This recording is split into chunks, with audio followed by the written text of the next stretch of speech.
In this video, we're going to install WordPress using one of the many what's called one-click installation methods. Now, while there is a few more than just one click involved, you will see just how easy this method is in just a second. Now, before we get started in the WordPress creation process, I'd suggest that we first get our ducks in a row by creating a desktop folder to keep all the files dealing with our new WordPress site in. Files like our login details, images, future content, and whatever else you can think of that will have anything to do with this site can go into this particular folder. The alternative is that 6 months or a year from now, you're going to spend several minutes or hours looking for your login credentials or those expensive header images you bought for this site or your backup files, and you're going to hear my voice whispering in the background, "I told you so." So avoid the headaches and the hassles. Just spend a few minutes now, create that desktop folder, and you'll be in good shape down the line when you really need it. This so-called one-click method requires that you have access to one of a few different applications that create programs like WordPress on your server in as little as one click of your mouse button. Now, the one I'm going to be using in this demo is called aculous, but all of these applications work pretty much the same way. So once you've logged into your cPanel control panel, go ahead and scroll on down until you come to the module that says Software and Services, and in here is where you're going to find one of those little icons for that particular application. And again, in this case, it's aculous. Go ahead and click on that icon. That'll open up the application page, and you just select WordPress. And up on the top here gives you the various tabs to learn more about the program WordPress. But we're going to go ahead and just click on install to keep the video moving along. And I'm going to install it on the HTTP protocol because I do not have an SSL certificate attached to my domain. And if I have multiple domains in this cPanel, hit the drop down arrow here to select the one you want to install WordPress on.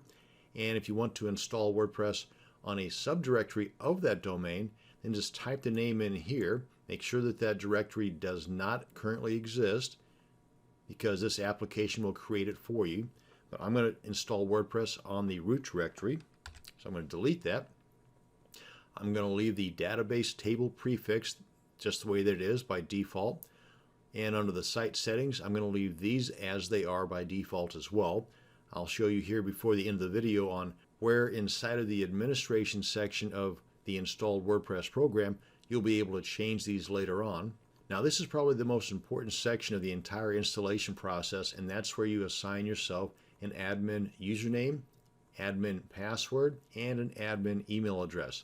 The email address is populated by default with admin and your domain name. I would suggest you create an email address, if this isn't one that's already in existence, that you either create one that is like this or replace this with one that is active that you have access to on a regular basis. But the main thing you want to take away from this is do not use admin as your username.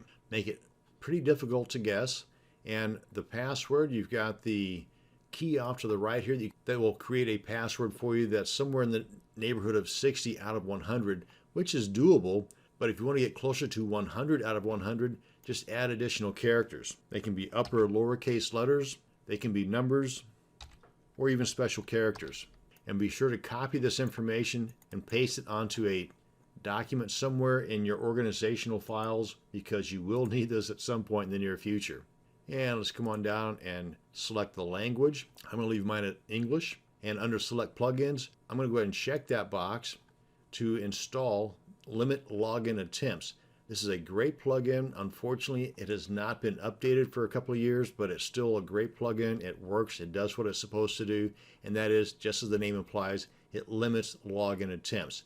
If somebody's going to sit there and try to continue to guess your username and your password, then they're going to be locked out. Now, there are other plugins that will do this as well, so you're not limited to just this particular plugin for that action. But I'm going to go ahead and install it anyway.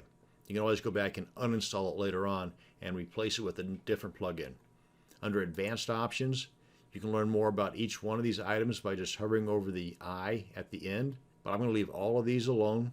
Even the backup, I'm going to leave that as Don't Back Up, because I'll be using a third-party plugin to do the backups for me. If you're not going to be using a third-party plugin, you should definitely have a backup going on. And to use this one, you just select whichever one you want, whether it's once a day or once a week, depending upon the amount of content you're regularly adding, would depend on which option you go with here. And then choose the amount of backups you want to store on your server. You should never go with unlimited, but 4 is a pretty good number to go with. But again, I'm going to go with don't backup. And you can choose a theme if you want to go ahead and install one from this application. But for the time being, I'm going to leave this alone. And here's the one-click part of this entire installation process. After you've got things set up the way you like, click on that button once and it's installing WordPress for you. And we're good. Click on this link here to actually see the site. That's the current theme that it's on, and I believe that's the default 2015 theme. And if you want to log into the backend area, click on this link and have your username and password handy. And you'll only get this warning popping up if you elected to install that plugin limit login attempts. So at this point, we want to go ahead and put in our username and password and then click on login. And this is the dashboard area. And if you come over here to settings, general, this is where you can change the site title and tagline. And under appearance, themes, it's where you would go in and add additional themes and change the current theme to whatever you would want. And that's it. That's going to bring us to the end of this video on using one of the one-click installation applications to install WordPress on your server. Thanks for watching, and you have a great day.